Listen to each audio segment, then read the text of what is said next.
மாண்புமிகு பேரவைத் தலைவர் அவர்களே, மக்களே மக்களுக்காக மக்களால் நடத்தும் ஆட்சி மக்களாட்சி என்றார் அமெரிக்க முன்னாள் குடியரசுத் தலைவர் திரு ஆப்ரஹாம் லிங்கன். இன்றைக்கு அமைந்துள்ள மக்களாட்சி மலர்வதற்கு மக்களிடம் உள்ள பெரும் எதிர்பார்ப்பு, அவர்களுடைய எதிர்பார்ப்புகளை இப்பேரவையின் கவனத்திற்கு கொண்டு வந்து அதனை செயல்படுத்துவதற்கான திட்டங்களை, சட்டங்களை அமல்படுத்த வேண்டிய பொறுப்பு இப்பேரவைக்கு உள்ளது. அதிகமான மக்கள் அதிக நன்மைகளை இந்த ஆட்சி காலத்தில் நன்மை பெற்றுள்ளார்கள் என்கிற வகையில் நம்முடைய செயல்பாடுகள் அமைய வேண்டும். இங்கே அனைவரும் சமம்.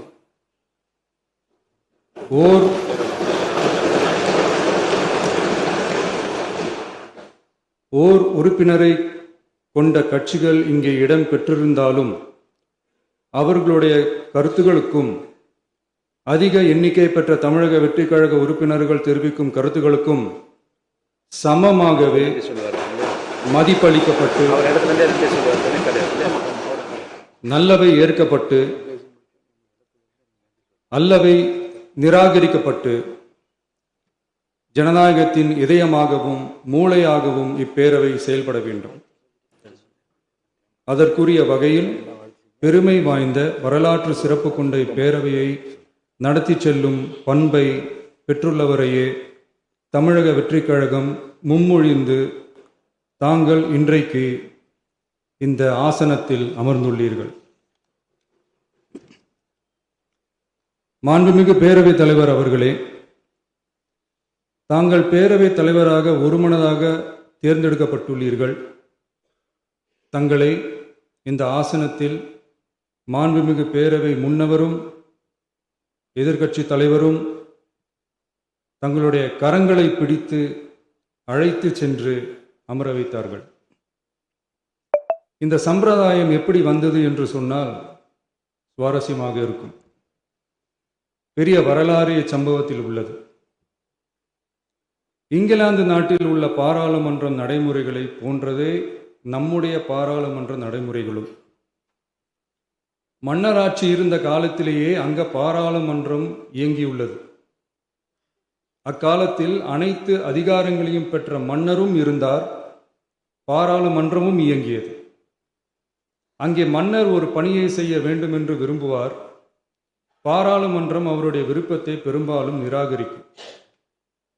மன்னர் விரும்பிய காரியத்தை பாராளுமன்றம் நிராகரித்து விட்டது என்கிற செய்தியை மன்னருக்கு சொல்ல வேண்டியவர் பாராளுமன்ற தலைவர், ஸ்பீக்கர் என்பார்கள்.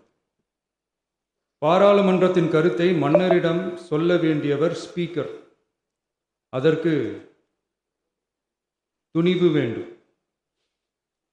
சில பணிகளை செய்வதற்குத்தான் பாராளுமன்றத்தின் அனுமதி வேண்டுமே தவிர அந்த ராஜ்யத்தில் உள்ள எந்த பிரஜைக்கும் மரண தண்டனை விதிக்கும் அதிகாரம் மன்னருக்கு உண்டு. தான் விரும்பியதை பாராளுமன்றம் நிராகரித்து விட்டது என்று சொல்லும் ஸ்பீக்கருக்கு மரண தண்டனை விதிக்கும்படி ஆணையிடுவார். தலையை வெட்டி விடுங்கள் என்று ஆணையிடுவார்கள். இது பலமுறை நடந்ததால் யாருமே இந்த ஸ்பீக்கர் பதவிக்கு வர விரும்ப மாட்டார்கள். எனவே புதிதாக பாராளுமன்றம் அமையும் போது ஸ்பீக்கர் பதவிக்கு ஒருவர் அறிவிக்கப்பட்டவுடன் அவர் உடனே தலை தப்பித்தால் போதும் என்று ஓட்டம் பிடிப்பார்.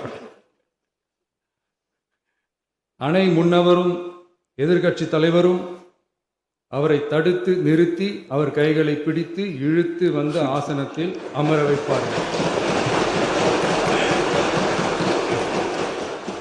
இதுதான் அந்த காலத்தில் இருந்து வந்த மரபு. ஜனநாயக முறை ஏற்பட்ட பிறகும் இம்மரபு தொடர்கிறது. நிச்சயமாக தமிழக வெற்றி கழக உறுப்பினர்கள் அனைவருமே உங்களுக்கு உதவிகரமாகவே இருப்பார்கள் என்கிற வாக்குறுதியை இந்நேரத்தில் அளிக்க விரும்புகிறேன். பேரவையின் மாண்பையும் கண்ணியத்தையும் பேரவை உறுப்பினர்களின் கண்ணியத்தையும் காக்க வேண்டிய பொறுப்பை உங்களிடத்தில் ஒப்படைத்திருக்கிறார்கள். தற்காலிக பேரவைத் தலைவர் பொறுப்பில் மிக சிறப்பாக பணியாற்றிய நம்முடைய உறுப்பினர் திரு மூவி கருப்பையா அவர்களை சந்திக்க நேற்றுக்கு சென்றிருந்தேன். அங்கே முந்தைய பேரவைத் தலைவர்கள் படங்களை கண்ணுற்ற போது, அவர்களை பற்றி அறிந்தபோது உண்மையிலே எனக்கு பெருமிதம் தந்தது. ஏனென்றால் எடுத்துக்காட்டாக விளங்கும் திரு ஜே சிவ சண்முகம் பிள்ளை, டாக்டர் யு கிருஷ்ணராவ், திரு எஸ் செல்லப்பாண்டியன் அவர்களுடைய வரிசையில் மிக சரியான ஒருவரையே நாம் முன்மொழிந்துள்ளோம் என பெருமை அடைந்தேன்.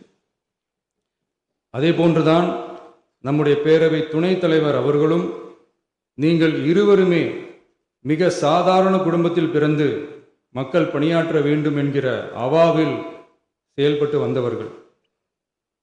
குணம் நாடி குற்றமும் நாடி அவற்றுள் மிகை நாடி மிக்க கொளல் எனும் வள்ளுவரின் வாய்மொழிக்கேற்ப சட்டமன்ற நடவடிக்கைகள் சீராக, செம்மையாக, அமைதியாக நடைபெறும் வகையிலும் சட்டமன்ற ஜனநாயக பண்புகள், நெறிமுறைகள் பேணி பாதுகாக்கப்படும் வகையிலும் இந்த அவைக்கு பேரவைத் தலைவரும் பேரவை துணைத் தலைவரும் பெருமை சேர்ப்பீர்கள் எனும் நம்பிக்கை எனக்கு உண்டு.